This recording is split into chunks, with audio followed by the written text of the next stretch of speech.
Bali mga tropa, nandito na ako ngayon sa Alabang mga tropa. Ano? Alabang na yan mga tropa. Starball. Yung dati kong mini-maintain, tiran mechanical. Ngayon sunog na. Yung hindi dahil sa akin mga tropa, matagal na sunog yan. Natuluyan na sunog.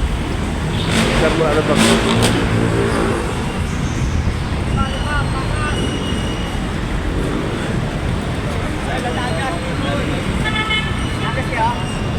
Kasi mga tropa, dito ako sumaw natin. Starball Alabang. Ito mga tropa, natulog na yan mga tropa. Ang Starball Alabang. Dati ako dyan mga tropa. Kung hindi dahil sa akin mga tropa, tunog na yan. Tunog na yung Starball Alabang noon. So ngayon, natuluyan na talaga sunog. Kaya marami na tayo mga tropa. Pero matalakit ako ng bus. Huwag ng bahay. Yan mga tropa oh.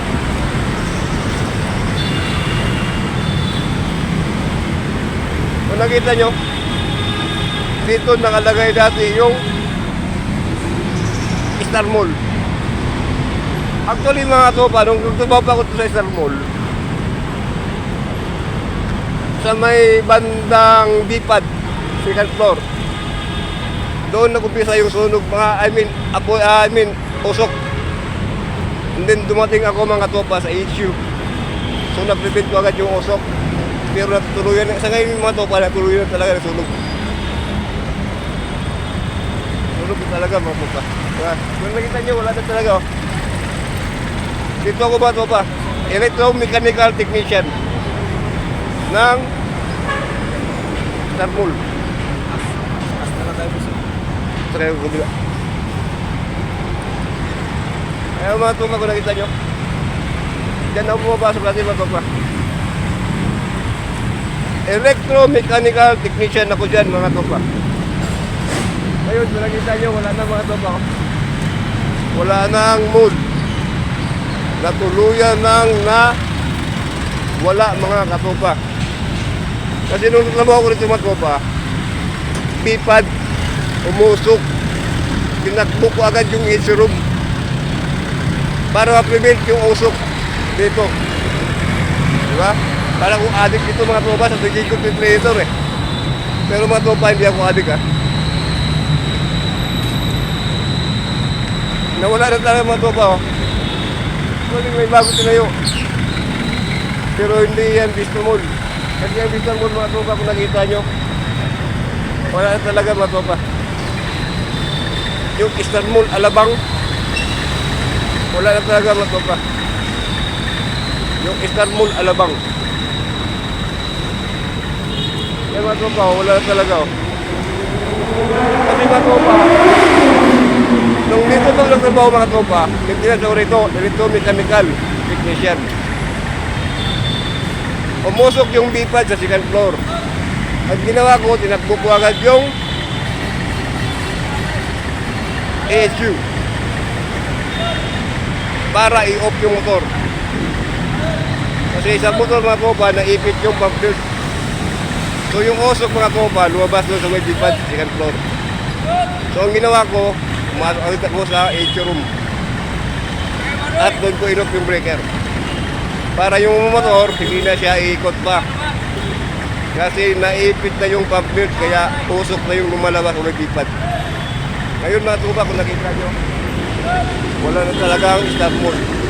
So ngayon na ako nakagawa ng itong content mga tropa dito kasi ngayon din ako napuntahan dito. So yun naman tropa, maraming salamat sa inyong lahat at ingat kayo palagi. Ganito. Tandaan nyo, yan yung dating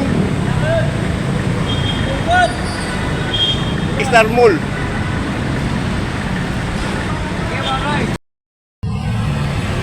Bali mga tropa, yan yung Vista Mall ha.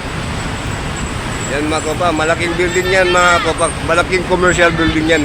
Vertical building yan, horizontal building yan mga tropa. Horizontal building yan mga tropa, commercial building yan.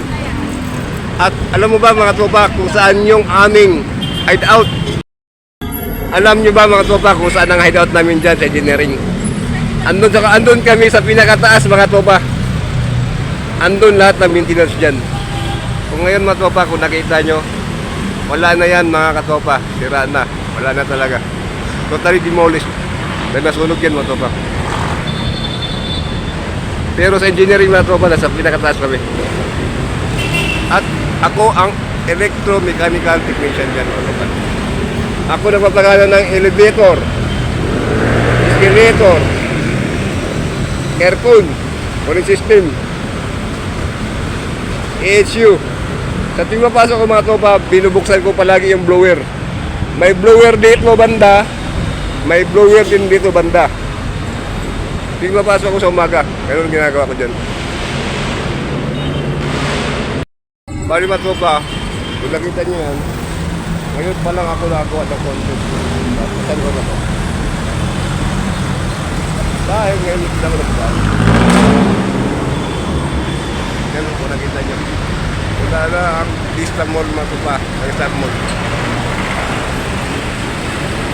Sunog na yan mga katopa. Kung nakita nyo, alabang na to mga katopa. Ayan. Alabang na yan. At kung nagustuhan nyo ang video ko mga tropa, huwag kalimutang i-follow ang aking Facebook account. Yun lang, maraming salamat sa inyong lahat.